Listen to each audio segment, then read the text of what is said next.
Hey guys, tonight we are going to take a quiet walk through a place that most people never see. Before you get comfortable, like and subscribe to the video because what we are about to explore is not just a story but a whispered passage into the past. You close your eyes for a moment, letting the day fade away. The air becomes cooler, stiller, as though the world itself is holding its breath. When you open your eyes again, you are standing on a narrow, uneven path that winds through a field of pale grass. The sun has already set, but the sky is still lit with a faint silver-blue afterglow. Far ahead, you see the outline of a high stone wall. Behind it, a pointed roof rises, crowned with a small iron cross. The walls are old, older than anything you've ever touched, and each stone looks as though it remembers 1,000 winters. A thin mist curls along the ground, pooling against the base of the wall like quiet water. You step closer, your feet pressing softly into the damp earth. There's a wooden gate set into the stone bound with iron straps. No one stands guard, but you feel as though someone is watching you. Not in a threatening way, more like the wall itself has noticed your presence. You push the gate open. It groans gently, and the sound carries in the still night air. Inside, the world changes. The smell of cool stone, candle wax, and dried herbs fills your senses. The ground is laid with worn cobblestones, their surfaces smooth from centuries of footsteps. To your left, an orchard of apple trees stands in neat rows, their branches bare but still holding the faint perfume of blossoms from the spring just past. To your right, you see a cloister garden, a square of soil and greenery, with a stone path around it, and in its center, a well whose surface mirrors the pale skimmerline. Ahead, the convent itself rises. Tall windows, pointed arches, and a great wooden door carved with faded symbols. The building looks both welcoming and impenetrable. You take a step forward, and in that moment you hear it, soft singing. It is not the kind of singing you hear in churches today. It is lower, slower, almost a hum, each note lingering in the air before fading into the next. The voices are all female, blending together until they feel like a single sound, like a stream moving under ice. You follow the sound. Your hand touches the convent's heavy door, and it yields without resistance. Inside, the light is dim, golden, and warm. Candles line the walls, their flames swaying ever so slightly.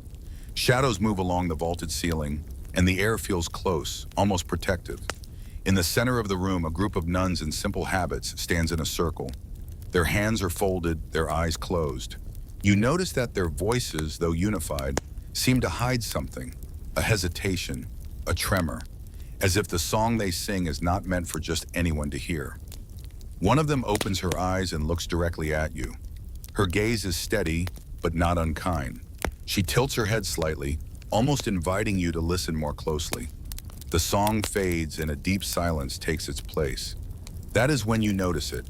On the far wall, half hidden by candlelight, there is a door, smaller than the rest, made of darker wood, and marked with a single iron lock. You do not know why, but you feel certain that whatever lies beyond that door is the reason you are here tonight. You stand there, still and quiet, in the candlelit air. The nuns remain in their circle, heads bowed now, as though their voices have folded back inside them. The silence is thick, but not oppressive. It feels like a blanket drawn close on a cold night. The nun who met your eyes takes a single step toward you.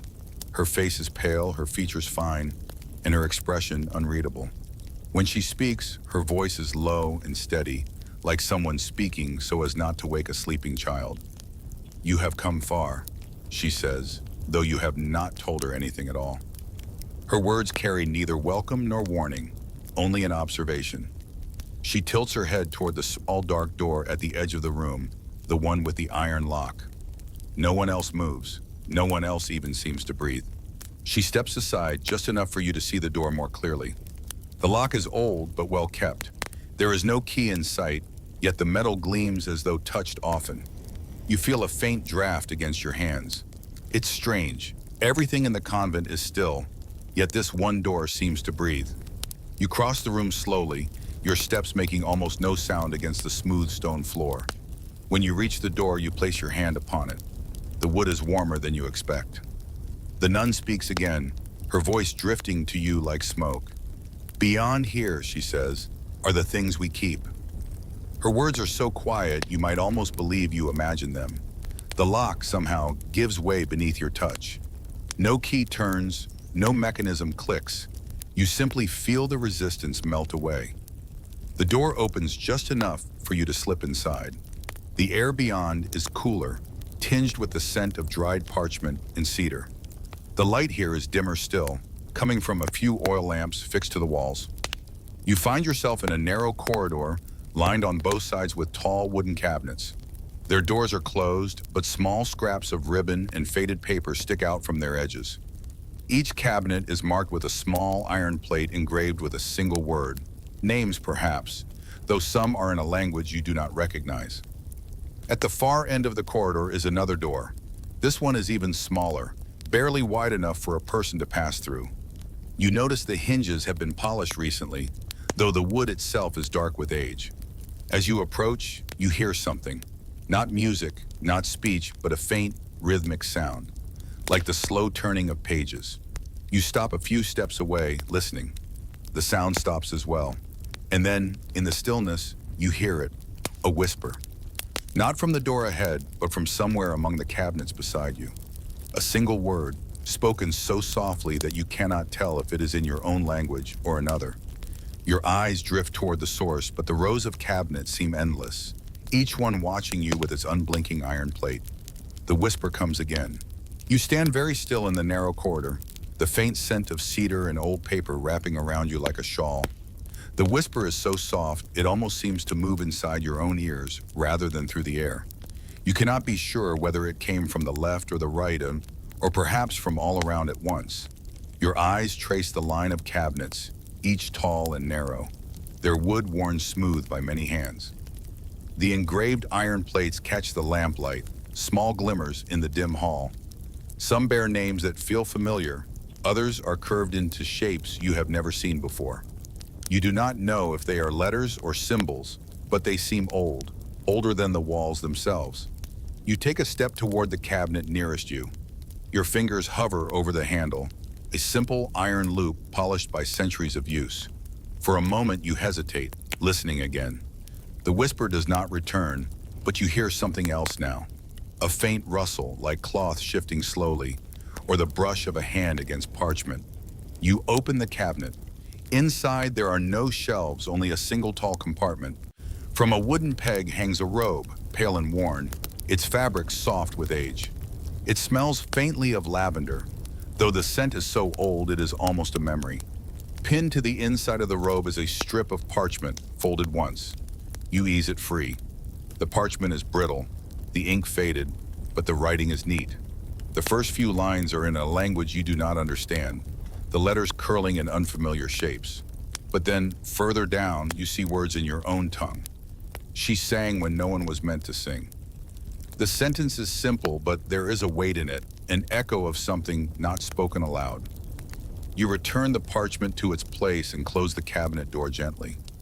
The sound is barely more than a sigh. From somewhere deeper in the corridor, a lamp flickers. Its flame bends as though disturbed by a breath, though you feel no wind on your skin. The whisper comes again, closer now. It says your name. The whisper fades into the stillness, leaving the sound of your own breathing in its place. It had spoken your name, there is no doubt about that, but it had been so quiet, so close, that for a moment you almost believe it had come from inside your own thoughts. The lamplight wavers again, its shadows reaching long fingers across the walls of the corridor. You stand perfectly still, letting your senses open to the air. The scent of cedar is stronger here, mixed with a faint, dusty sweetness that might be dried herbs or pressed flowers. The stillness is not empty, it is heavy, as if filled with a silence that has been stored for centuries. You glance toward the far end of the corridor. That small, dark door remains, silent and waiting. Yet you do not move toward it just yet. Something in you feels that this space, the cabinets, the papers, the robes, wants to be noticed first. You move to the next cabinet. Its iron plate is engraved with a single word, Agnes. The letters are plain, but the metal has darkened in the grooves, making them stand out. When you lift the latch, the wood creaks softly. Inside, you find a small shelf halfway up. Upon it rests a single wooden box, no bigger than your two hands placed side by side. It is bound with a thin strip of leather, tied in a knot. The knot is loose enough to untie, but you pause. Somewhere far back in the corridor, you think you hear the faintest hum, like the beginning of a song, but too soft to form a note. It stops almost as soon as you notice it. You untie the leather. The lid of the box opens with the quiet sound of wood sliding against wood. Inside are three objects: a small, round stone, perfectly smooth, a dried sprig of rosemary, its scent faint but still sharp, and a folded scrap of parchment. The parchment is covered in writing so tiny, you have to bring it close to read it. It says only this: "She would not forget what was said." The words are simple, but they sit heavily in your thoughts. You do not know who she was or what was said, but the certainty in the statement makes you feel as though you have opened a window into a life you cannot fully see. You close the box gently, return it to the shelf, and close the cabinet door. The sound of the latch falling back into place is small, but it feels final, like the soft click of a clock marking time. You continue down the corridor. Each cabinet you pass seems to carry its own faint scent.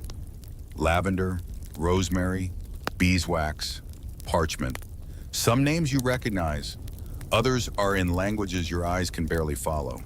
The whisper calls your name again. This time it is behind you. You turn, but the corridor is empty. The lamps flicker, one after the other, in a slow ripple toward the far end, as though something unseen has passed by them. Your heart does not quicken. You feel no fear, only the deep awareness that you are not alone. You face forward again. The small dark door at the end of the hall is closer than it seemed before, though you do not remember walking toward it. The air grows cooler as you approach. When you reach it, you find the wood is darker than the other doors, almost black in the low light. It is smooth, polished not by hands but by time itself. The hinges gleam, their metal clean and oiled. There is no lock, only a simple latch. You lift it. The door opens inward, revealing a small, square room. Inside, the air is cooler still, and the scent of cedar is joined by something faintly metallic, like iron left in the rain. The walls are lined with narrow shelves, each one filled with bundles of parchment, some tied with ribbon, others loose. A single table stands in the center, and on it rests a single open book. The book is large, its pages thick, the ink faded to a soft brown. You step closer. The writing is not uniform. Each page seems to have been written by a different hand, in different years, even different centuries. Some entries are only a few lines. Others cover the page entirely. The open page bears a heading: "The Kept Names." Beneath it is a list written in careful script. Your eyes scan down and you notice something strange. Some names have been crossed out with a single precise line. Others remain untouched. The list is long, but near the bottom, you see something that stops you. Your own name. It is not crossed out. You stand there for a long time, the quiet pressing around you. The air feels denser, as though the room is listening. You turn a few pages back. Here, the entries are longer, almost like diary notes. They speak of moments in plain language, but with no explanation. The candle went out before the prayer was finished. She looked at the sky, though there was no window. The key was not where it should have been. The more you read, the more you feel the slow pull of drowsiness. Not the sleep of exhaustion, but the soft, deep quiet that comes when the world outside falls away. You face forward again. The small dark door at the end of the hall is closer than it seemed before, though you do not remember walking toward it. The air grows cooler as you approach. When you reach it, you find the wood is darker than the other doors, almost black in the low light. It is smooth, polished not by hands but by time itself. The hinges gleam, their metal clean and oiled. There is no lock, only a simple latch. You lift it. The door opens inward, revealing a small, square room. Inside, the air is cooler still, and the scent of cedar is joined by something faintly metallic, like iron left in the rain. The walls are lined with narrow shelves, each one filled with bundles of parchment, some tied with ribbon, others loose. A single table stands in the center. and on it rests a single open book. The book is large, its pages thick, the ink faded to a soft brown. You step closer. The writing is not uniform.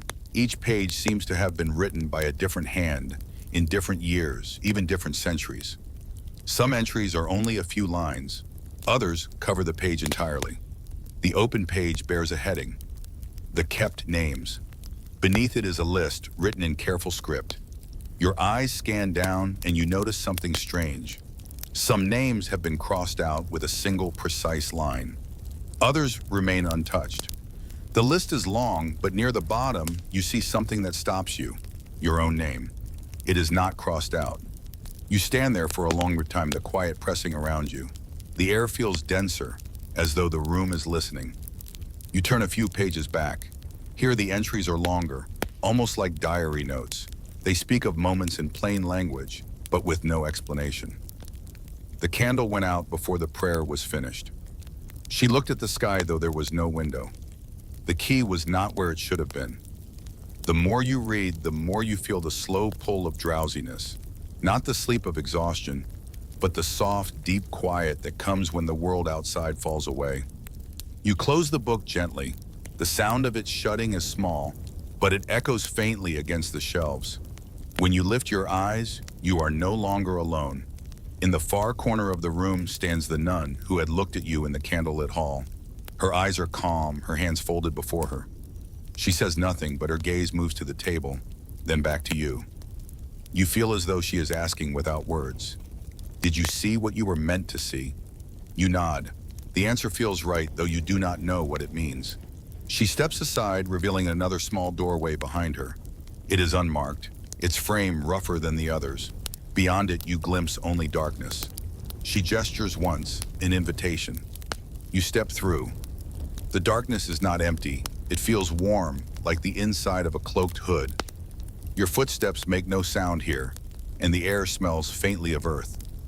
After a few steps, you begin to hear something. The slow, steady drip of water. It echoes, soft and deep, as though falling into a pool far below. The nun walks ahead, her pale habit faintly visible in the darkness. Her presence feels steady, guiding, though she never turns to see if you follow. After a time, the darkness begins to thin. A pale silver light glows ahead. You emerge into a small stone chamber, its walls damp and uneven. In the center is a pool of still water, so clear it reflects the ceiling perfectly. The nun kneels beside it, dipping her fingers into the water. She traces a small circle on its surface. The ripples spread outward, slow and even, until they reach the edges. She looks at you, then gestures toward the water. You kneel and look into it. At first you see only your reflection. Then slowly the surface begins to shift, not with ripples, but with images. You see the corridor of cabinets again, but this time the doors are open. Inside each, you glimpse objects, robes, boxes, folded letters, small stones. They seem to breathe as though waiting. Then you see the small dark door again, but it is closed, and the iron lock gleams. You see your hand reaching toward it, but before you touch it, the water goes still. When you look up, the nun is gone. The chamber is silent except for the slow drip of water somewhere in the distance.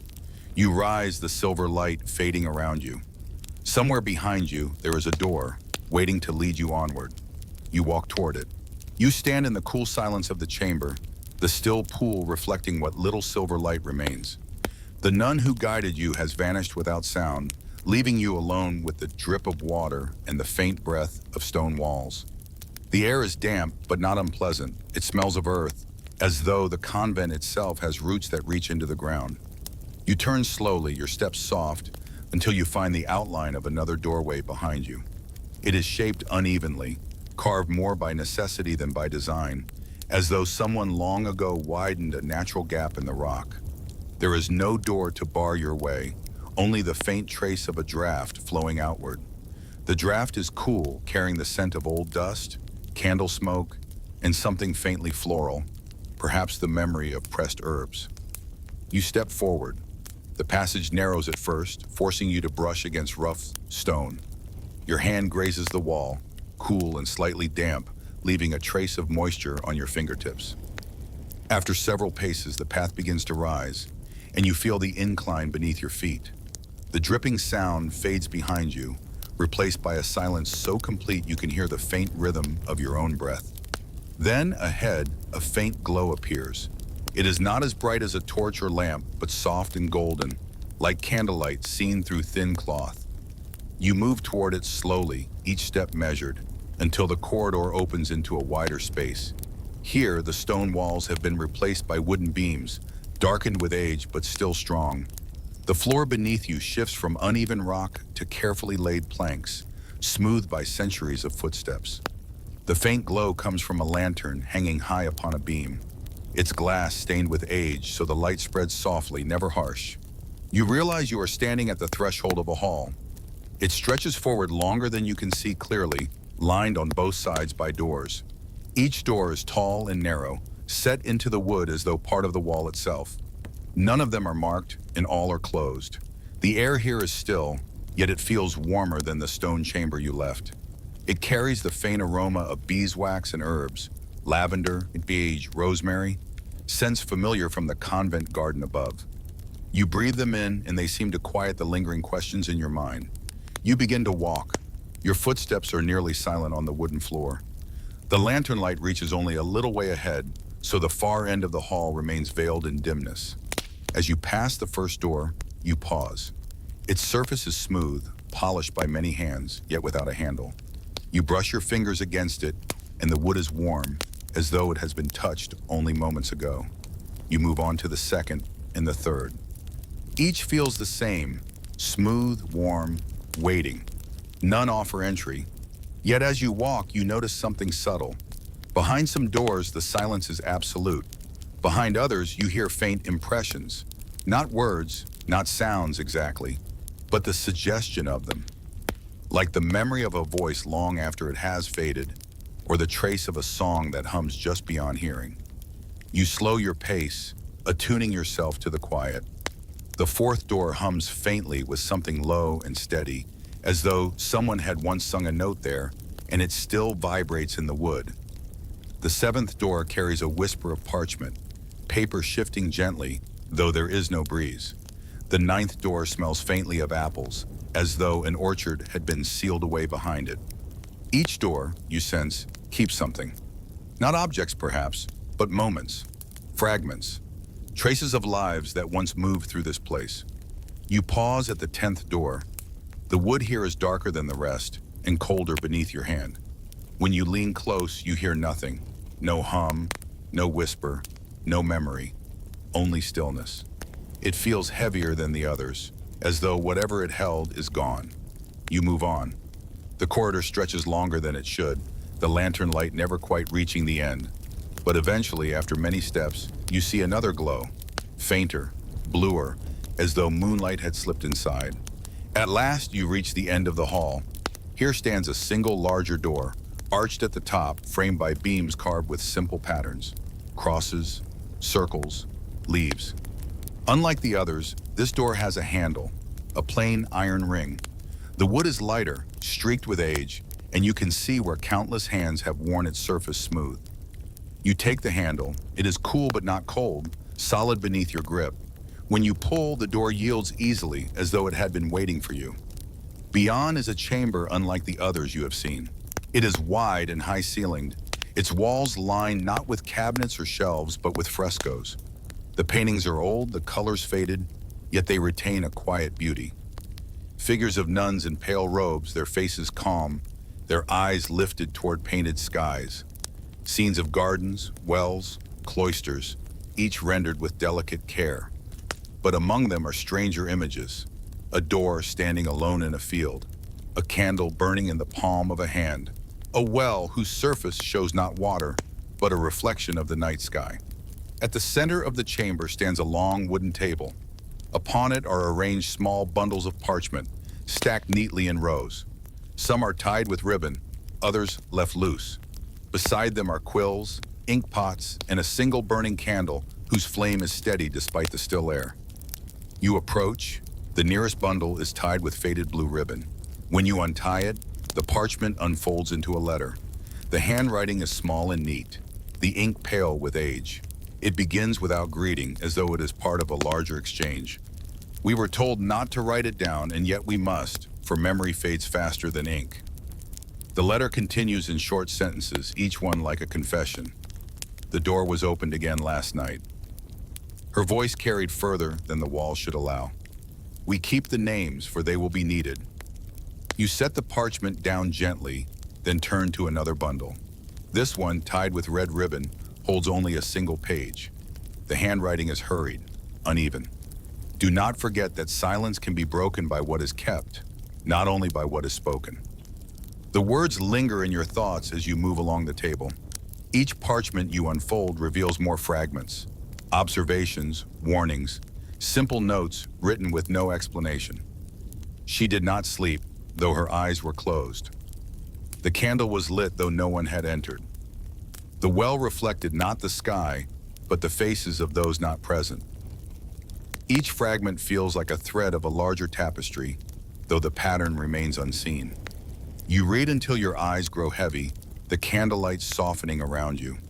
The rhythm of the words lulls you, their simplicity carrying the same quiet weight as the hum of the Nuns' song. You close the final parchment gently and place it back upon the table. The candle flickers once, then steadies, as though acknowledging your care. When you lift your eyes, you see her again, the nun. She stands on the far side of the room, as still as the frescoes on the walls. Her gaze rests on you, calm and patient. Without speaking, she lifts her hand and gestures toward another door at the back of the chamber. This door is smaller, narrower, almost hidden in the shadows of the frescoes. It does not gleam with polish, nor carry the warmth of touch. It seems plain, unremarkable, and yet her gesture tells you it is the way forward. You walk toward it slowly, your hand brushing against the painted wall as you pass. The fresco beneath your fingers is cool and smooth, its colors faint but still present. The painted nun you pass seems to lower her eyes as you move by, though you know the image is fixed. At last you reach the door. It is simple wood, unadorned with a small latch. You lift it and the door opens silently.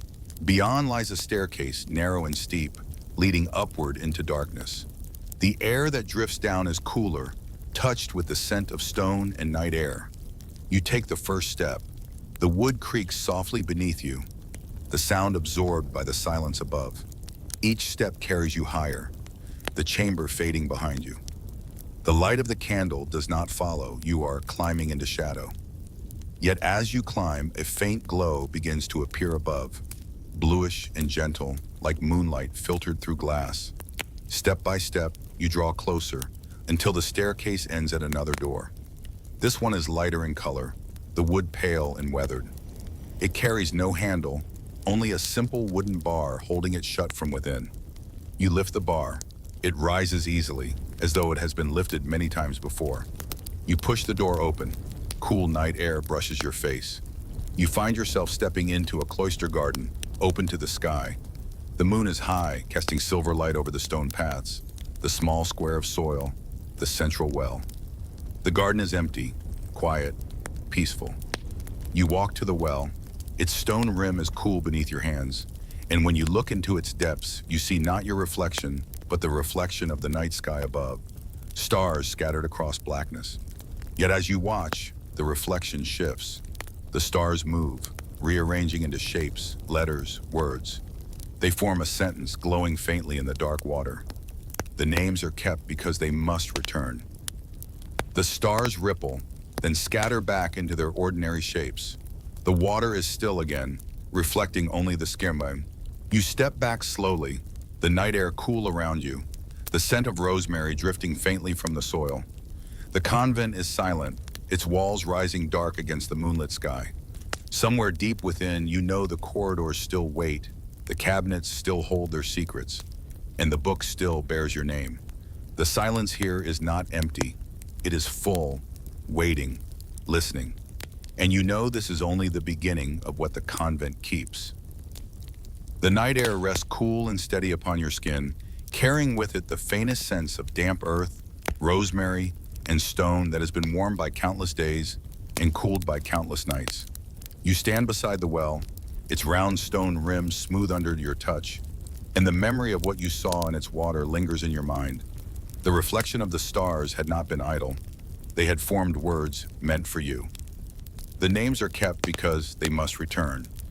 You let the sentence echo softly in your thoughts, repeating it as though it were a chant. Each time it grows less sharp, more like a lull, until it feels as though the words themselves belong to the garden's silence. The convent walls rise tall and still around you, enclosing the garden in a quiet square. Above them, the sky spreads endless and vast, scattered with stars that shimmer like tiny lamps. The moonlight bathes the garden in pale silver, softening the outlines of plants, paths, and stone. You take a slow step onto the path that circles the garden. It is paved with flat stones worn smooth by centuries of feet, though the lines between them are softened by moss. Your footsteps make little sound, only the faintest scrape that vanishes quickly into the silence. The garden itself is divided into 4 small plots, separated by narrow paths that meet at the well in the center. In one, herbs grow thickly, their leaves dark and fragrant. You catch hints of sage, thyme, lavender. Another plot holds simple vegetables, their green leaves rising quietly from dark soil. The third is planted with flowers, some open to the moonlight, their pale petals glowing faintly. The fourth is bare earth, tilled but empty, as though waiting. You pause before the flower bed. The blossoms here are modest, pale lilies, small white roses, sprigs of forget-me-nots. They seem to bow toward the moon, their shapes softened by silver light. Kneeling, you bring your hand close to one of the lilies. Its scent is gentle, almost hidden, as though it wishes not to disturb the night. A faint sound breaks the stillness. It is soft like cloth brushing stone. You turn your head slowly, careful not to startle the silence. At the far side of the garden, in the cloister walk beneath the arches, stands a figure, the nun. Her pale robe drapes lightly around her, almost blending with the moonlight. She does not move forward, nor does she turn away. She simply stands, her gaze lowered, her presence steady. You rise and walk toward her. Each step echoes faintly beneath the arches, the sound of stone underfoot. When you draw near, she lifts her eyes. Her gaze is calm, but tonight it carries something more. An expectation, as though she waits for you to notice what lies beyond her. She steps aside. Behind her, set into the wall of the cloister, is another door. It is smaller than the others you have passed, its frame plain, its surface weathered. Unlike the polished doors of the corridor, this one looks untouched, forgotten. Its wood is gray, the grain rough, the iron hinges faintly rusted. The nun gestures once, her hand moving slowly toward the door, then folding back into her sleeve. She speaks no word, but her silence is an answer in itself. You reach for the latch. It is cool, rough against your fingers, but it lifts without resistance. The door opens inward with a long, low creak that fades quickly into the night. Inside is darkness, not heavy, but soft, like cloth draped over a window. You step through. The air changes. It is cooler, tinged with the scent of stone and something faintly sweet, like dried blossoms kept in a chest.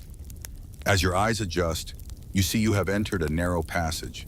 It slopes downward, the walls close, the ceiling low. A faint glimmer of light flickers far ahead. You move carefully, each step carrying you deeper.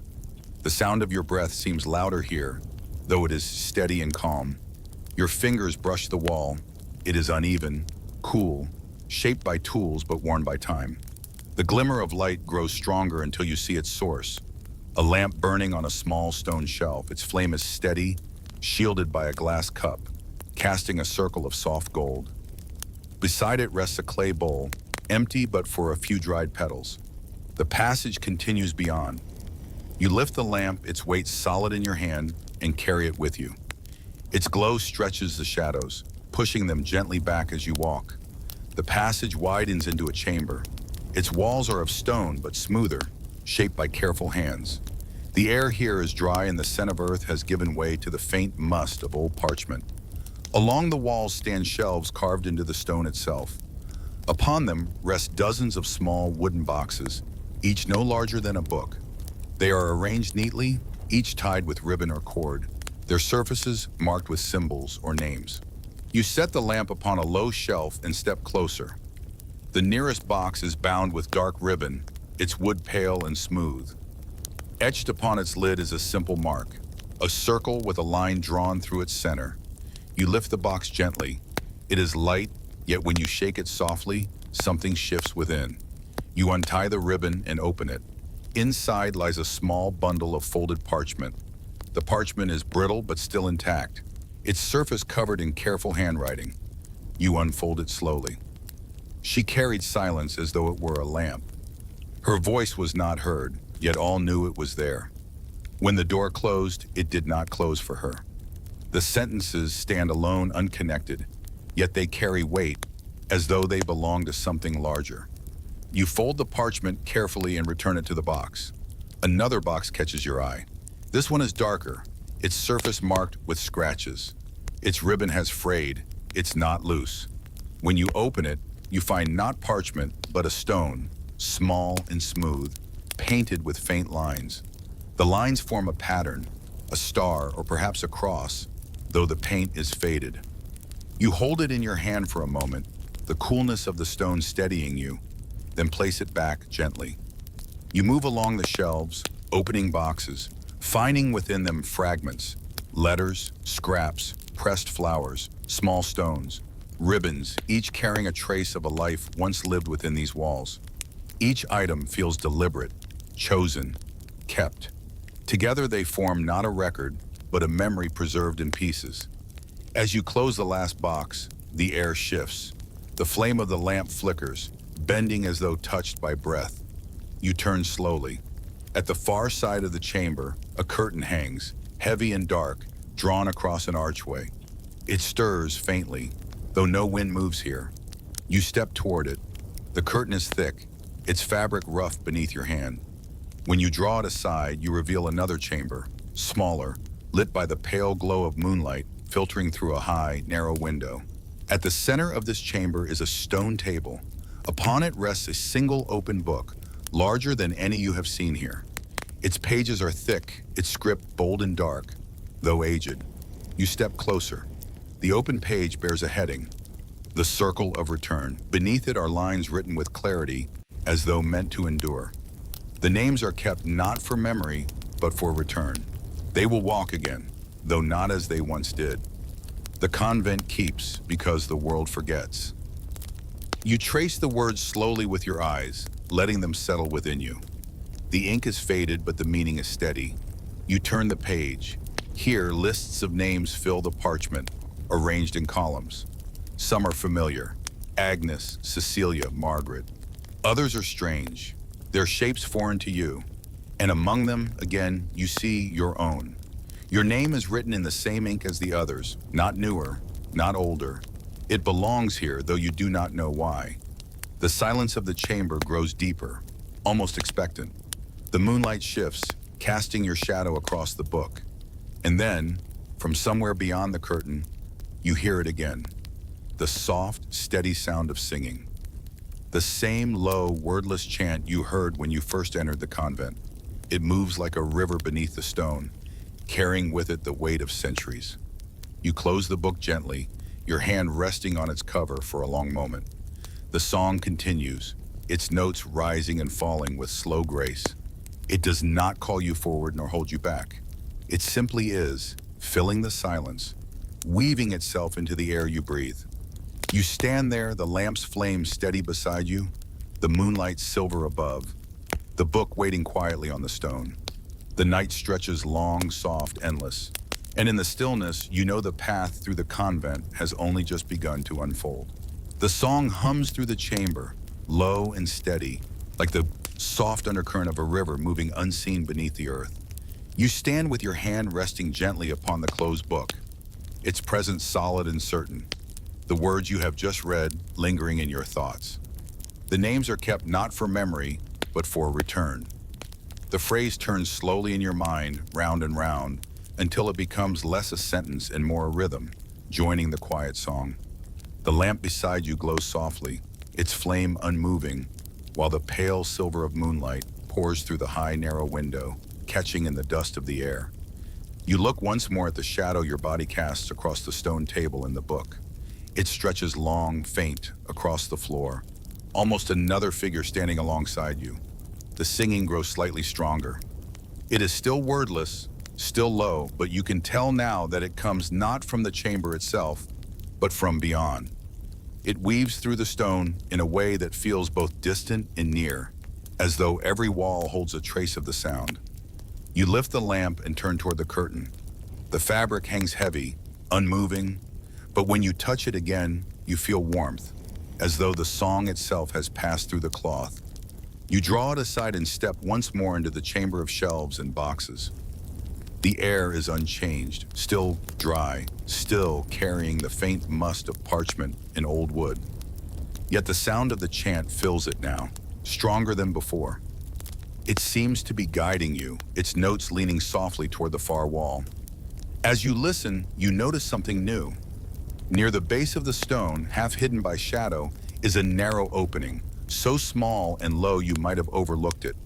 It is not framed like the others, not shaped for a door, but cut roughly, as though widened by careful hands long ago. The song comes from there. You kneel, holding the lamp before you, and peer inside. The passage beyond is narrow, scarcely taller than yourself, its walls close, its ceiling low. But the air that drifts from it is not stale, it is cool, carrying a faint trace of rosemary and smoke. You step forward, stooping, your shoulders brushing the stone as you move. The lamp's glow pushes the darkness back only a little, enough to show the uneven ground and the shapes of the walls. The chant guides you onward, soft, steady, always just ahead. The passage turns once, then again, its floor sloping downward. The stone grows smoother beneath your feet, worn by centuries of steps, though you see no marks of shoes or sandals. The walls too feel polished, not by tools, but by the long touch of passing hands. At last, the passage opens into a wide chamber. Here, the air is warmer, touched with the faint aroma of burning oil and dried herbs. The glow of your lamp is joined by other lights, small flames set in niches along the walls. They burn low, steady, without smoke, casting the chamber in soft gold. In the center is a circle. It is not drawn upon the floor, but laid into it, stones carefully placed, forming a ring. Within the circle, the floor is bare, smooth, untouched. Around it, on the outer rim, sit several figures. They are nuns, their habits pale, their faces calm. Their eyes are closed, their hands folded in their laps. Their voices joined together in the chant you have been hearing, each note slow, even, carried with no hurry. The sound fills the chamber like water filling a vessel, steady, constant, whole. You stand at the edge, watching. No one stirs at your arrival. No one opens their eyes. Yet you feel that they know you are here. The song continues, winding slowly through the air. Its rhythm is not meant to carry words, but it carries meaning all the same. Patience, memory, stillness. You breathe it in and the calm settles into you, easing the last threads of restlessness. Your gaze drifts to the circle again. It is simple, only stones laid upon the floor, yet it feels alive, as though the air within it is thicker, denser, waiting. You take a slow step closer. One of the nuns lifts her head slightly, not opening her eyes, not breaking the chant, but tilting her face toward you. It is a small gesture, but it feels like permission. You step to the edge of the circle. The stones beneath your feet are smooth, their shapes fitted together with care. You place the lamp upon the floor and look inward. For a long moment, nothing moves. The chant continues, the flames burn steady, the circle lies quiet. Then, as you watch, the air within the circle begins to shift. It is not wind, there is no draft. It is not smoke, there is no fire. It is more like the faint shimmer of heat above stone on a summer day, or the distortion of water seen through glass. The air bends, wavers, shimmers, and slowly within it, shapes appear. At first they are faint, like shadows cast by something unseen. Then they grow clearer, outlines of figures forming in the air. They are not solid, but neither are they empty. They are like reflections caught on water, wavering but present. You see women in pale robes, their faces calm, their eyes closed. They do not move, Yet they are there, sitting in a circle that mirrors the living nuns who surround the stones. One by one, their shapes grow distinct until you can see them as clearly as if they sat before you. And among them, one figure turns her face toward you. Her eyes open. They meet yours. The chant does not falter. The living nuns continue their song, steady and sure, their voices weaving around you like a cloak. But within the circle, the reflected figure holds your gaze. Her eyes are calm, not questioning, not demanding, only seeing. You feel your breath steady. You feel the cool of the stone beneath you, the warmth of the lamps around you, the rhythm of the chant pressing gently against your thoughts. And still her eyes remain on you. At last, she lifts her hand. The gesture is small, almost hesitant, but it carries weight.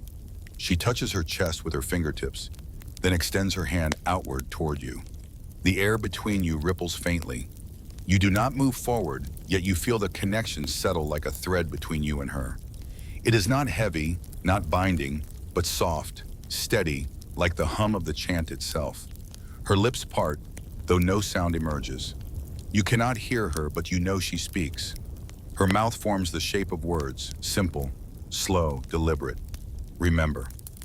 The shimmer of the air grows stronger. The chant deepens, its tones lower, richer, carrying through your bones. The reflected figure lowers her hand, her eyes closing once more. The others in the circle remain still, their shapes beginning to fade, softening back into the shimmer. The chant continues, steady as ever, until at last the circle is empty again. Only the bare stone floor remains, smooth and untouched. The song slows, the notes growing further apart, each one stretched into silence. At last, it fades into stillness. The chamber holds its breath. One by one, the nuns open their eyes. They do not look at you, nor at one another. Instead, they lower their heads, fold their hands, and rise. Without a word, they move toward the walls, their steps soft, their robes brushing against the stone. One by one, they slip into narrow doorways you had not seen before, vanishing into the quiet. Soon the chamber is empty. Only you remain, the circle before you, the lamp glowing softly at your feet. The silence is deep, yet it does not weigh upon you. It feels full, waiting as though the chant still lingers in the stones themselves. You bend, lift the lamp, and hold it close. The flame glows steady, warm against your hand. You glance once more at the circle, at the smooth, bare floor within. The word echoes again in your mind. Remember. You turn and find another doorway, set into the far wall. It is narrow, unmarked, its frame rough, yet it feels like the way forward. You step toward it, your lamp lighting the path, the silence wrapping around you like a cloak. And you know as you cross the threshold that you are being led deeper still, toward what has been kept, toward what must return, toward the heart of the convent's long and waiting memory. The doorway is narrow. The stone uneven where countless hands may have brushed it long ago. You pause before stepping through, the glow of your lamp casting a small circle of light upon the threshold. The silence lingers here, thicker, quieter, like a curtain drawn across the world. You lift the lamp higher, and the flame bends faintly as though the air here moves differently. The stone of the passage ahead is darker, less worn, yet the smoothness of its walls speaks of age, a patience that has outlasted centuries. You take one slow step forward. The chamber behind you recedes, its circle of stones fading into shadow. The doorway closes around you, and at once the air changes. It feels cooler, closer, filled with a faint mineral scent, as though water once ran here. The passage stretches long and straight, the kind of corridor that holds its silence so carefully that every footstep becomes a memory. Your own steps sound soft, measured, as if the walls themselves were holding back any echo. The light moves with you, casting slender shapes along the floor. You run your free hand along the stone wall.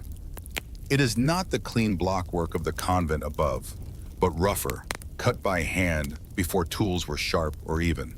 This place feels older, perhaps older than the convent itself, perhaps older than the city outside its walls.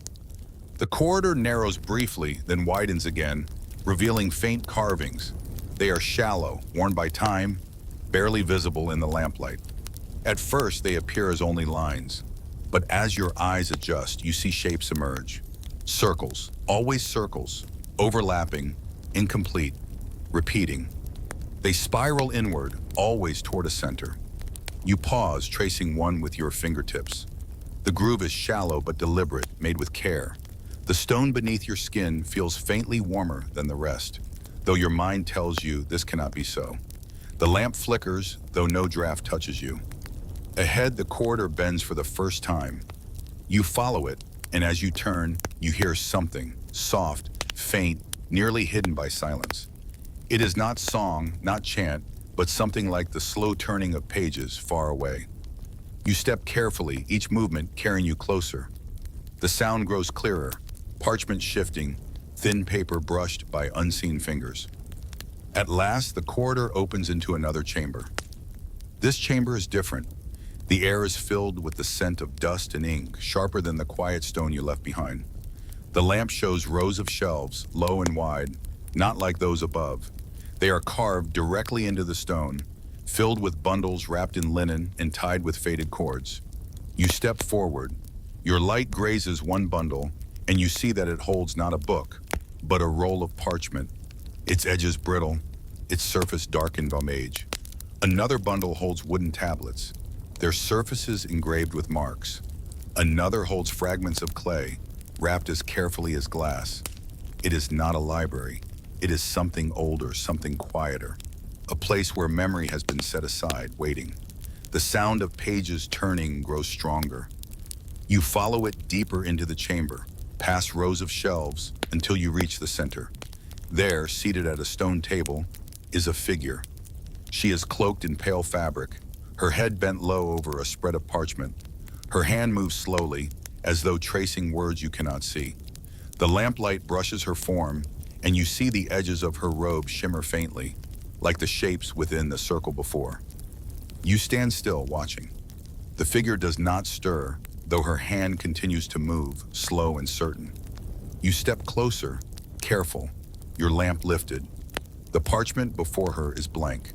No words, no marks, only a pale surface worn smooth with time. Yet her hand continues as though following lines that exist only for her. Her head lifts, the motion is gentle, unhurried. She turns her face toward you, and though her features are soft, they hold no shadow.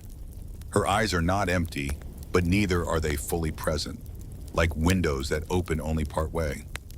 She does not speak, but her lips part as though to form words.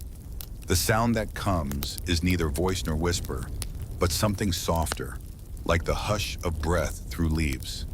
You listen, leaning forward. The shape of her mouth forms words again. This time you see them clearly. Do not forget. The air in the chamber shifts, stirring faintly. The bundles upon the shelves do not move, yet the cords around them seem to tighten, the linen wrapping drawn close. The figure lowers her head once more, her hand resuming its slow tracing over the blank parchment. The sound of turning pages continues, though no pages move. You take a slow step back, your breath steady, your lamp casting gentle light across the chamber. The words linger. Do not forget. Beyond the figure, you see another passageway, low and narrow, cut into the far wall. The air that drifts from it carries a different scent. Not dust, not ink, but something cleaner, cooler, touched faintly with water. You realize the path continues. The chamber of bundles is not the end, but another threshold. You pause once more, looking back at the seated figure. Her head remains bowed, her hand moving steadily across the empty page. She does not turn again, nor does she rise. The silence presses gently around you. You lift the lamp higher, the flame steady, and step toward the narrow passage beyond. As you enter, the scent of water grows stronger. The sound of pages fades, replaced by something else. A faint dripping, a low echo, a whisper of flowing beneath stone. The corridor slopes downward. Your steps follow it, slow and careful, until the stone beneath your feet grows damp, touched by the breath of unseen springs. You do not know what waits ahead, but you know with a certainty as steady as your own heartbeat that you are being carried deeper, into what was left behind, into what was hidden, into what the convent has always remembered. You walk deeper into the downward corridor, and the air begins to change. It carries the faint coolness of flowing water, a breath that moves gently across your skin. The dampness grows more noticeable beneath your feet, darkening the stone where your steps fall. The silence of parchment and dust is behind you now. What surrounds you is softer, fluid, restless in its stillness. Your lamplight reflects against the walls, showing veins of mineral that glimmer faintly. The stone feels alive here, like a body that has absorbed centuries of water and memory. Every drop that falls echoes more than it should, its sound stretching into the long corridor, becoming both near and far. You reach a bend in the path, and the faint dripping becomes a trickle. Then the trickle becomes a steady sound. It is not a river, not yet, but water enough to remind you of time's patience. The stone floor tilts lower still, guiding you, carrying you to where the hidden flow gathers. You step carefully, the light moving with you, and then you see it. A pool, quiet and dark, resting in the hollow of the chamber. Its surface reflects your lamplight in gentle ripples, though you have not touched it. Above the pool, a thin line of water falls from the stone ceiling, striking the surface with a sound that is more whisper than splash. The chamber is wide, its walls smooth, as though carved not by hands, but by centuries of water itself. The air is cooler here, filled with the scent of stone washed clean. You pause at the edge of the pool. Its depth is hidden, its bottom invisible beneath the dark reflection. The lamp flame bends in the water, its reflection stretching downward, reaching for a place you cannot see. Around the pool are stone benches, low and narrow, worn smooth. You imagine that others once sat here, watching the same water, waiting in the same silence. The air feels hushed, as though voices have passed through this place, not loud but steady, like prayer carried through water. On the far side of the chamber, you notice markings etched into the wall. You step closer, holding the lamp high. The carvings are faint, softened by centuries, but still present. They are words, though the script is unfamiliar. You trace the curves with your eyes, following their patterns. Amid the strange lines, you recognize one symbol repeated often, a circle divided by a single vertical line. The symbol appears again and again, always at the end of a phrase, like a closing. You feel its presence quietly, as though it is not only graved into the stone, but into the air that rests above the pool. You sit upon one of the benches. The stone is cool beneath you, grounding. The sound of dripping water continues, steady, unchanging, a rhythm without haste. The longer you listen, the more it seems to shift. Not louder, not faster, but clearer, like the sound has drawn closer to your ear. It becomes less like drops and more like syllables, like words forming in their own hidden tongue. You lean forward, your gaze fixed on the pool. The water reflects the flame, and beneath it, faint patterns move, circles, overlapping, spreading outward in ripples that do not disturb the surface. They seem to shimmer in and out of sight, more suggestion than shape, yet present enough to draw your eyes deeper. Your breath slows. The pool seems less like water and more like a mirror. But what it reflects is not entirely your lamp, not entirely your face. It shows something softer, like a memory not your own. For a moment, you see figures standing at the edge of the pool, women robed, heads bowed, hands folded. Their forms waver like candlelight seen through a veil of water. They do not move, but you feel the weight of their presence. They are not gone, only layered into this place. The whisper comes again, not from air, but from the pool itself. It speaks no word you recognize, yet its rhythm is clear. It is not sound, it is invitation. You lean closer, the lamplight trembling faintly in your hand. The pool's surface ripples without touch, widening circles moving outward, dissolving into calm again. At the far end of the chamber, beyond the pool, you notice another archway. It is lower than the others, its stones fitted tightly, dark with moisture. The water flows gently toward it, a thin stream slipping across the floor before disappearing into shadow. You rise from the bench and move carefully along the edge of the pool. The whisper continues, softer now, following your steps like a thread. You keep the lamp high, its glow revealing the small stream leading into the passage. The archway is narrow, its entrance half veiled by moss and mineral streaks. Beyond it, the sound of flowing water grows stronger, no longer drops but a steady run. You step through and the corridor carries you deeper. The walls glisten with moisture, and your footsteps leave faint marks upon the stone. The air is cooler still, fresh, touched with the breath of water that has traveled far beneath the earth. At last, the corridor widens again, opening into another chamber. Here, a channel of water runs directly through the center, flowing clear and smooth. Its surface catches your lamplight, sending faint reflections across the ceiling. On either side of the channel are stone platforms, raised slightly above the floor. Upon them rest objects, simple, unadorned. You see bowls carved from wood, cups of clay, small bundles of cloth. Each item is placed carefully, as though part of a pattern you cannot yet understand. You kneel beside the flowing channel. The water is so clear that you can see the smooth stones at its bottom. It runs steadily, unbroken, as though it has always moved this way. You dip your fingers into it.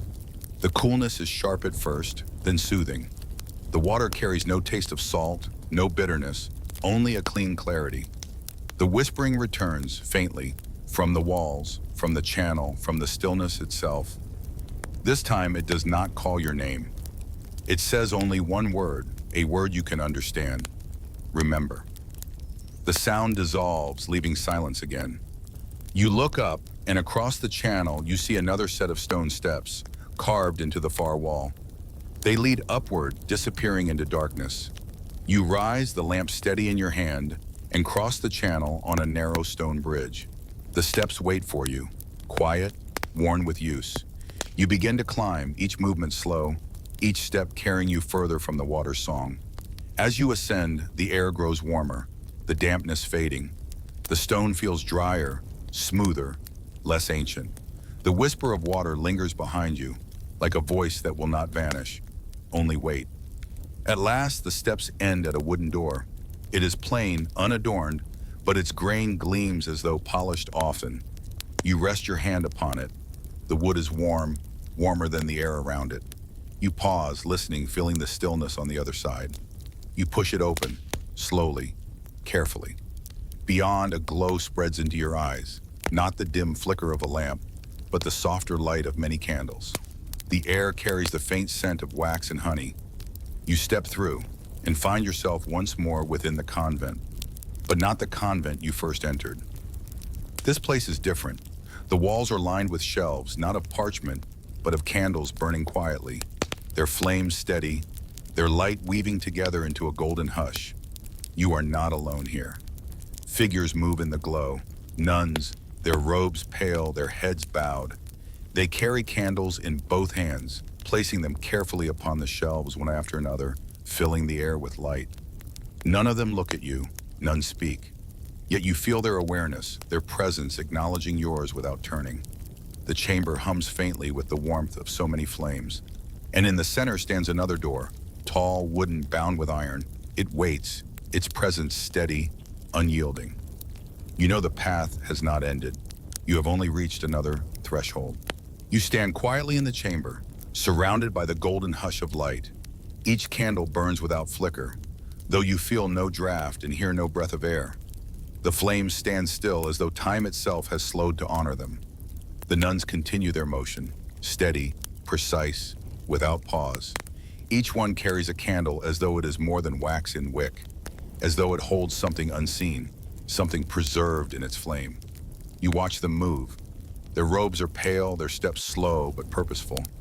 They never hurry, never falter. Every candle is placed with the same care, and the shelves fill in a rhythm that feels older than any prayer. The scent of wagon honey deepens in the air, soft but full, almost sweet.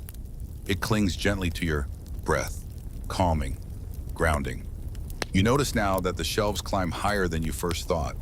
Row after row of flame stretches upward, beyond your reach, their light pooling against the ceiling in a golden haze. You wonder how so many candles can burn without smoke, how the air remains clear, how the wax never drips. The nuns move silently, as though bound by a vow of stillness. Yet you feel their presence, each one aware of you. Their eyes do not lift, their heads remain bowed, but the weight of their knowing lingers around you. You step slowly across the chamber. The sound of your footsteps is swallowed by the softness of the place, as though even stone has hushed itself in respect for the flames. At the center, the tall iron-bound door waits. Its wood is darker than the shelves, its iron strong, its surface touched by many hands. You rest your palm against it. It is warm, as though heat flows from the candles into its heart. For a moment, you hesitate. The whisper you have followed through stone, through water, through shadow. It lingers here, not as sound, but as a pulse. The air seems to breathe around you, urging you forward without words. You look once more at the shelves, at the thousands of small flames that glow like stars folded into walls. One flame catches your eye. It burns brighter than the others, its wick steady, its glow reaching further into the air. It seems to lean toward you, almost imperceptibly, as though waiting. You step closer to it. The flame bends, not with air, but with intent. You do not touch it, yet you feel its warmth more strongly than the rest. In its glow, you glimpse something faint. Not a shape, not a face, but a trace of presence. Like a memory caught in light, the flame whispers without sound. Do not forget. You close your eyes briefly, letting the warmth wash through you. When you open them, the flame is steady again, no brighter than the others. But its message lingers, etched into you. You turn back to the central door. Your hand presses firmly now. The iron is solid, unyielding, but as you lean your weight against it, it moves. The door opens slowly, its hinges groaning softly, not from rust, but from age. The sound echoes into the chamber beyond, carrying like a note of music struck in still air. You step through. The room that greets you is vast and silent. Its ceiling arches high, curving like the inside of a dome. At its center, a single great candle stands upon a stone pedestal. This candle is taller than you, wider than your arms could encircle. Its wax is pale, its surface smooth despite its size. Its flame rises steady, not wavering, not dimming. It glows with a light that feels alive. Neither fire nor sun, but something that holds both within it. Around the pedestal, the floor is marked with a circle carved deep into the stone. The lines are filled with wax hardened long ago, as though every drop from the candle has been drawn into its path. You walk slowly toward it, your lamp unnecessary now in the glow of the great flame. Its warmth touches your face, steady and constant, neither harsh nor faint. It feels like the warmth of a hand resting gently upon your shoulder, like the breath of summer remembered in winter. You stand at the edge of the circle, gazing upward. The flame rises higher than your head, its tip bending slightly as though in recognition. You feel no danger in its heat, only a calm that runs deep, deeper than words. The silence of the chamber is immense. It is not empty silence. It is silence filled with presence, with weight, with all that has been carried here. You close your eyes, and the whisper comes again. This time it is not one voice. It is many, a chorus of tones woven together, soft yet full. They do not speak words you know, but their rhythm carries meaning. You understand without translation. They speak of memory, of keeping safe what must not vanish, of light that guards against forgetting. The great flame flickers once, slow and deliberate. Its glow expands, filling not just the chamber, but the space behind your eyes. For a moment, you see a courtyard beneath a pale sky, nuns walking in quiet patterns, their voices low, their hands carrying candles. A library filled with parchment, its shelves tall, its air scented with ink and dust. A cloister garden where herbs grow in neat lines, their leaves brushed by morning sun. A hidden pool of water reflecting faces bowed in prayer, ripples spreading without end. You see all these moments not as visions of the past, not as promises of the future, but as memory that exists beyond time. It flows into you, filling you like water into stone. You open your eyes. The flame steadies again, calm, unchanged. The circle at its base glimmers faintly, its wax lines reflecting the glow. You realize now that every candle in the previous chamber was born from this one. Every flame was carried from its light, passed hand to hand, generation to generation, preserved in silence. You step closer, your hand lifting without thought. The flame does not resist. Its warmth brushes against your palm, not burning, only steady. The whispering chorus softens until it is no longer outside of you, but within. It does not tell you what to do. It only reminds you that the path continues. You lower your hand, your breath calm, your heartbeat steady. The great candle burns, unchanged, eternal. On the far side of the chamber, you notice another doorway. It is small, almost hidden in the curve of the wall. Its wood is plain, unmarked, as though it waits to be discovered. You take one last look at the great flame. Its glow rests upon you like a blessing, gentle and quiet. Then you move toward the doorway, your steps slow, deliberate. You move towards the plain wooden doorway, its frame blending into the stone curve of the chamber wall. Unlike the iron-bound doors before, this one looks humble, worn, softened by time, and touched often by hands that opened it with reverence. You rest your palm against the surface. It is cool beneath your skin, neither pushing you back nor pulling you forward, only waiting. The wood gives easily, the hinges make no sound. The door swings inward, and the air that greets you is fresh. It smells of damp earth, of crushed leaves, of night flowers that bloom in darkness. The change is immediate and full. You step through, and the sound of stone behind you fades into something softer. You are outside, though still within walls. The sky above is deep, dark, and scattered with stars. It is no longer the sky of day, nor the sky you saw when you entered the convent. It feels quieter, more contained, like a sky held in memory rather than stretched above the world. Around you spreads a garden. Its paths are narrow, lined with small stones, winding in patterns that feel deliberate, almost ceremonial. The earth is dark, rich, tended with care. Rows of herbs grow in neat, precise clusters, their leaves brushing lightly against each other in the night air. The scents are layered: lavender and sage, rosemary and mint, thyme and chamomile. Each one rising gently, none overpowering, blending into a harmony of green and sweet. The fragrance lingers in your lungs, calming, steady, grounding. You walk slowly along the first path. Your feet make almost no sound on the stones. The garden feels awake, though nothing stirs. Leaves seem to lean toward you as you pass. Petals shiver without wind. The earth hums faintly beneath your step. At the center of the garden stands a circular bed, bordered by a low stone. In its soil grows a single tall plant, unlike the others. Its leaves are silver, catching the starlight as though dusted with frost. At its top, a cluster of white flowers glows faintly, as though holding their own light. You pause before it. The air here is cooler but not cold. The glow of the flowers is soft, pulsing faintly like breath. From somewhere unseen, a bell chimes once. Its tone is low, gentle, resonant, not carried on air, but deep in the bones of the garden itself. The flowers tremble. Their glow brightens, and for a moment the entire garden brightens with them. Rows of herbs shimmer faintly, each leaf holding a thread of silver. You feel the whisper again. It does not come from behind nor ahead, but from within the space itself. It does not shape words, but it carries meaning. You understand. This garden remembers. Each plant here is more than plant. They are fragments, gathered carefully, grown with care, tended in silence. Every herb holds not only scent, not only use, but memory. The air itself carries centuries, distilled into fragrance and leaf. You kneel at the edge of the circular bed. The soil is dark, moist, alive. The silver-leaved plant leans slightly toward you as though listening.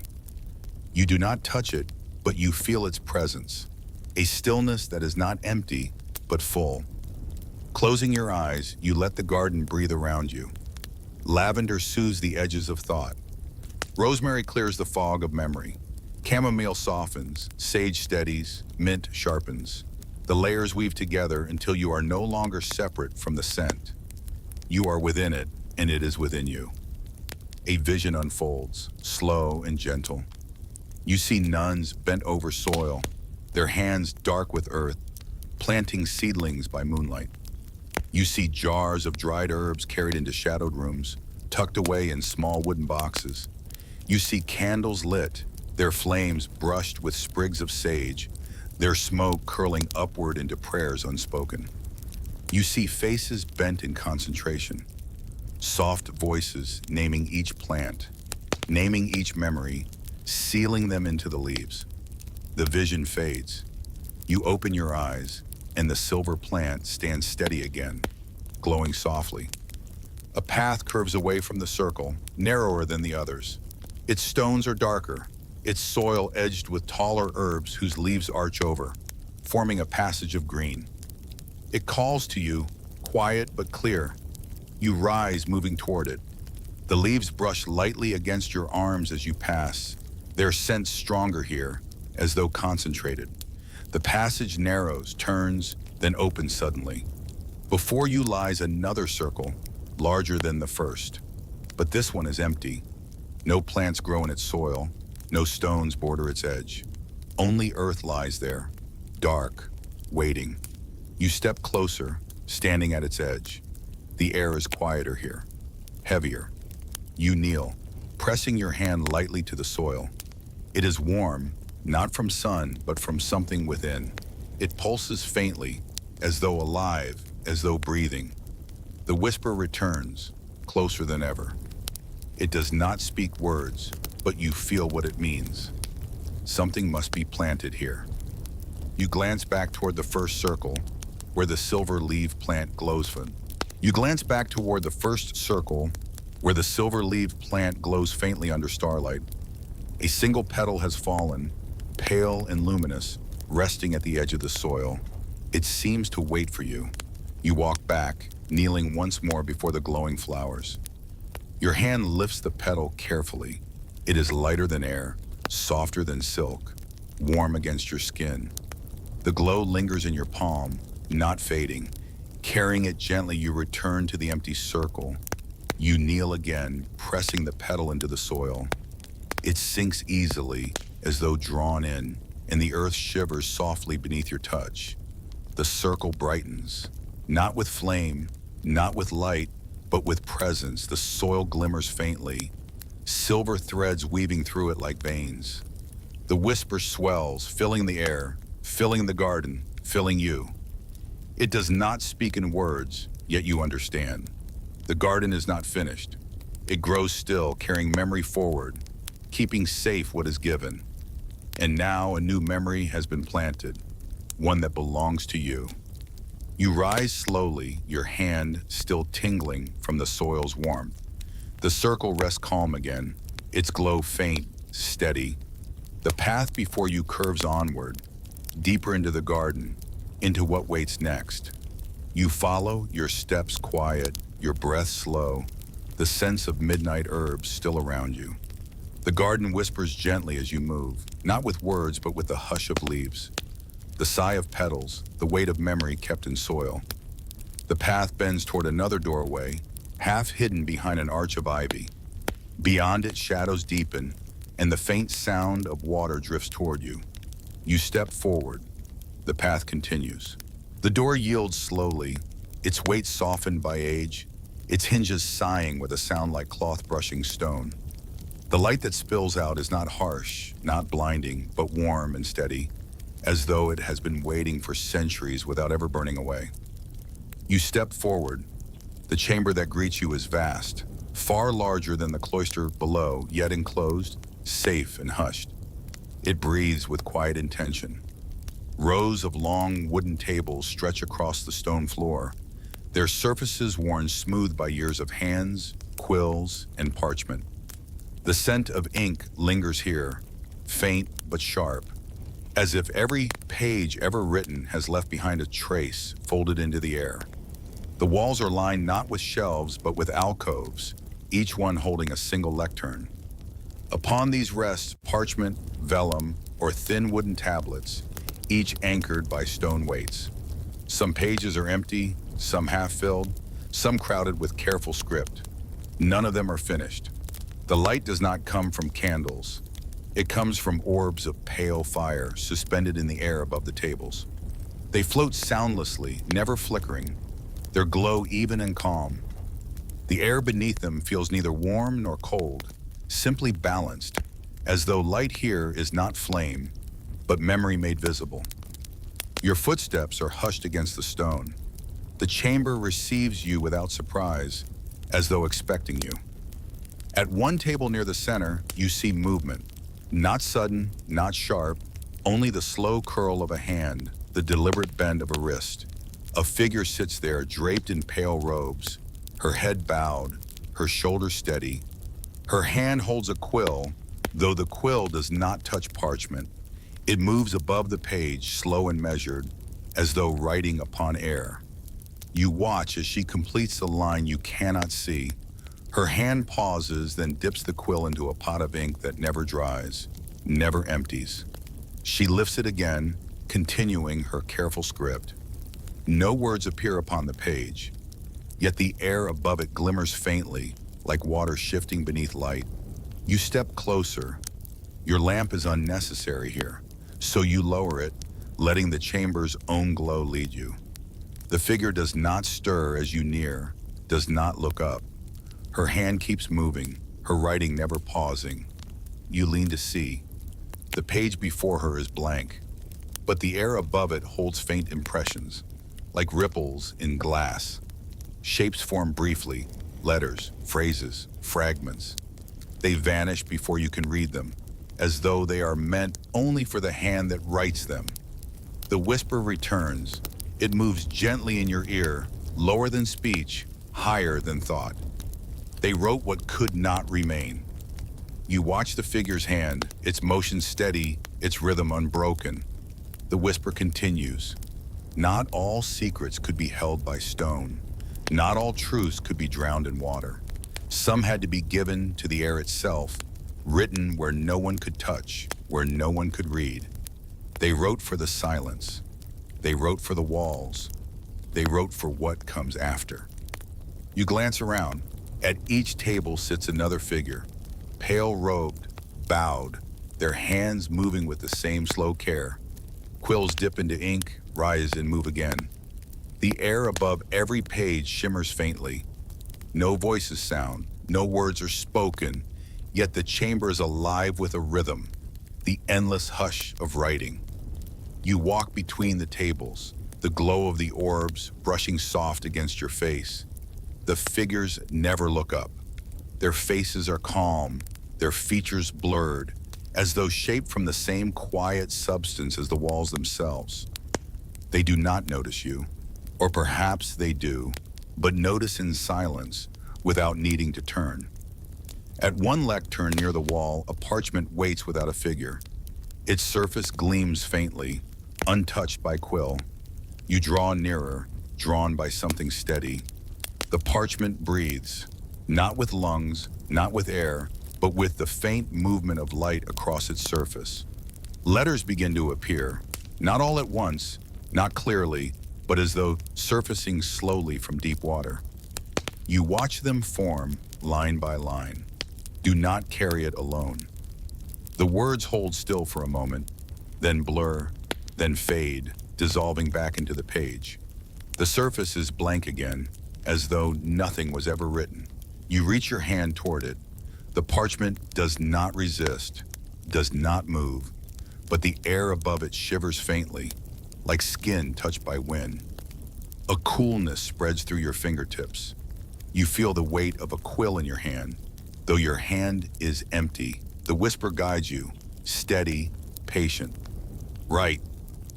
You lower your hand, your fingertip touches the page lightly, and though no ink stains it, a line forms in the air above. Thin, luminous, fragile. It lingers only for a moment, then dissolves into silence. But the act itself remains. Your movement, your presence is recorded, though no one else may ever see. You pause, your breath soft, the chamber quiet around you.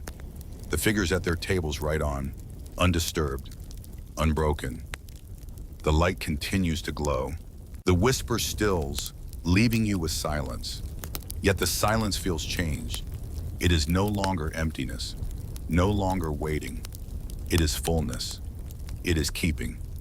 You step back from the parchment, leaving it as it was, The quill is gone from your hand, though you never truly held it. The words you wrote linger somewhere unseen, carried into the air, folded into the chamber's memory. The path continues. At the far end of the scriptorium, another archway stands open, its shape curved like the rim of a vessel. Beyond it, you glimpse movement, slow, circular, glimmering faintly in the same soft light. You turn once more, looking across the chamber. The rows of figures continue their endless writing, quills tracing words unseen. The orbs glow, steady as stars. The silence holds. You move toward the archway. The floor carries you gently, each step flowing into the next until you pass beneath the curved stone and leave the chamber behind. What waits beyond begins to unfold. You step through the archway and the air changes. It is cooler here, touched with a faint dampness, as though stone and shadow have soaked into one another. The floor beneath your feet is smooth, worn by centuries of passage, yet it carries no sound. Your footsteps feel lighter, as though each one is softened before it can fall into the silence. The chamber ahead is long, not wide, its ceiling low and arched. The walls curve inward like the inside of a shell. There are no glowing orbs, no shifting circles, only a soft gray light that seems to cling to the stone itself. It is dim, yet it shows every line, every hollow, as though the walls themselves are listening. Along both sides of the chamber hang long strips of cloth. They fall from hooks high above, trailing nearly to the floor. Some are plain, pale linen, frayed at the edges. Others are deeper in color, faded blues, muted greens, dull golds worn almost to brown. Their threads carry the scent of age, of smoke, of years folded upon themselves. You walk between them slowly. They shift slightly as you pass, though there is no breeze. The fabric brushes against your arms, soft as breath, cool as shadow. Each veil seems to carry a weight, though it is not heavy. It is the memory of something kept, something not spoken. The whisper comes again, low and steady. Here they placed what could not be written. Not words, not books, not songs. Here, they kept the weight of silence itself. You pause before one of the veils. Its threads are pale, almost white, but faint markings are woven into it, barely visible until the light touches them. You lean closer. The shapes are not letters, not symbols, but small, curved patterns, like ripples of water, like the shifting of breath. When you look at them, you feel calm settle into your chest, as though the cloth itself remembers stillness. You move on. Another veil waits. This one is darker, deep blue fading into gray. Upon it, faint shapes emerge, circles, interwoven, repeating. The pattern is familiar. It echoes the rings you walked in the hall before. You touch the edge with your fingertips, and the fabric is cool, like water drawn from a well. The whisper speaks again. They did not always speak what they knew. Some truths were too heavy, some secrets too fragile, so they carried them here, into cloth, not hidden, not lost, only veiled. You pass veil after veil. Some are plain, untouched. Some bear patterns subtle as shadow, almost gone to time. Each one feels alive in its own way, each one carrying something you cannot name but can feel. At the far end of the chamber, a larger veil hangs. It is wider than the rest, its fabric heavier, its color darker, almost black though not fully. It sways faintly, though no hand has touched it. The air near it feels cooler, denser, as though holding breath. You stop before it. The whisper does not guide you now. It is silent, waiting, leaving the choice to your hand. You reach out slowly. Your fingers brush the cloth. It is soft yet strong, its threads tight, its weight sure. As you draw it aside, you see another space beyond. The chamber opens into a small alcove. Its walls are bare, but in the center stands a wooden chest, low and plain, bound with iron at the corners. The chest is not locked. Its lid is closed but not sealed. You step inside, the veil falling back into place behind you. The air here is quieter still. No sound follows you, not even your own breath. You place your hand upon the chest. The wood is smooth, warm with age. You lift the lid. Inside are smaller bundles of cloth, folded carefully. Each is wrapped with ribbon, some pale, some dark. You pick one up gently. The ribbon falls loose and the cloth opens. Inside is a single strand of hair, braided and tied at the end. It is gray with age, yet it shines faintly in the dim light. No note, no name, only the simple strand, kept with care. You return it and open another. This one holds a ring, plain iron, worn smooth by many years of touch. The metal is cool, yet carries a warmth that lingers in your palm.